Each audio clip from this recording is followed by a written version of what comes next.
Heç bilirdiniz Peyğəmbərin məqbərəsi, ziyarətgah kompleksində hansı kitabələr, yəni yazılar var? Birincisi, Peyğəmbərin zərihinin kənarında bir neçə beyt şeir var. Mən onun tarixi və sənədi haqqında danışmışam.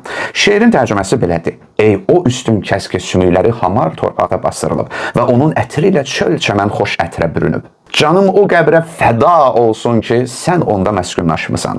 Onda iffət, cömərtlik və səxavət var. Daha sonra Peyğəmbərimizin hərəmində yaşıl lövhələr üzərində yazılmış qəsidə beytləri var. Bu şeir Osmanlı xəlifəsi 1-ci Əbdülhəmidə nisbət verilib. Qəsidədən bəzi hissələrinə nəzər salaq. Ey o kəs ki, doğmayıb, doğulmayan tək vahidin həmd məqamında tək başına durursan. Gözəl, sonra ey o kəs ki, onun barmaqlarının arasından çaylar axdı və sayı çox olan ordunu sirab etdi. Aha, sonra, oy, burada silinib ki, görəsən nə yazılıb? Tarix unutmur.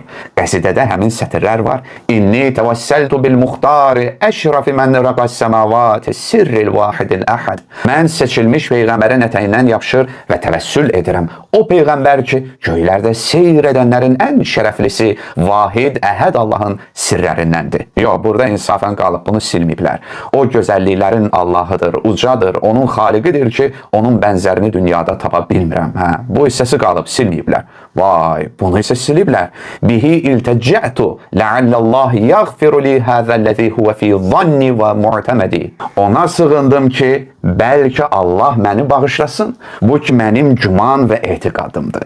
İndi gəlin Peyğəmbərin zərihindəki lövhəyə nəzər salaq. Buradakı lövhənin bir hissəsində yazılıb. Sənin böyük Peyğəmbərinin şəriət hökmlərinə tabi olan qulun Sultan Əhmədi bin, Sultan Məhəmmədi bin, Sultan Muradi bin, Sultan Səlimi bin, Sultan Süleymani bin, Sultan Səlimi bin, Sultan Bəyazidi bin, Sultan Məhəmmədi bin, Sultan Muradi bin, Sultan Bəyazidi bin, Sultan Muradi bin, Sultan Orxanı bin, Sultan Osmanı bağışda. Baho! Bunlar Səfəvi sultanlarıdır. Osmanlı sultanı Peyğəmbərə təvəssül edir. Allahdan istəyir ki, Peyğəmbərin hörmətinə onu bağışlasın.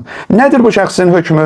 Ey cənab İbn Əbdülvəhhabın tərəfdarları, və niyə sizin etiqadınıza zidd olan bir yazı orada hələ də durur?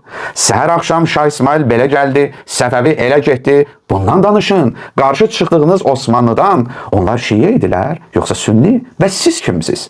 Cəmaatı özünüzü əhl-i sünnə kimi tanıtdırırsınız. Halbuki əhl-i sünnənin ovuc boyda firqəsisiz. Əslində bu lövhədəki ifadə tamamilə düzdür. Çünki sünnilər də, şiələr də, ümumiyyətlə İslam ümməti təvəssülü qəbul edirlər. Uzun illərdə belə olub. Nisa 64-də oxuyuruq. Əgər onlar özlərinə zülm etdikləri zaman sənin yanına gəlib Allahdan bağışlanma diləsəydilər və elçi də onlar üçün bağışlanma diləsəydi, mütləq Allahı tövbələri qəbul edən rəhimli olduğunu görərdilər. Bu ayənin hökmü nə yerdədir? Yalnız Peyğəmbərin sağlığına aid idi.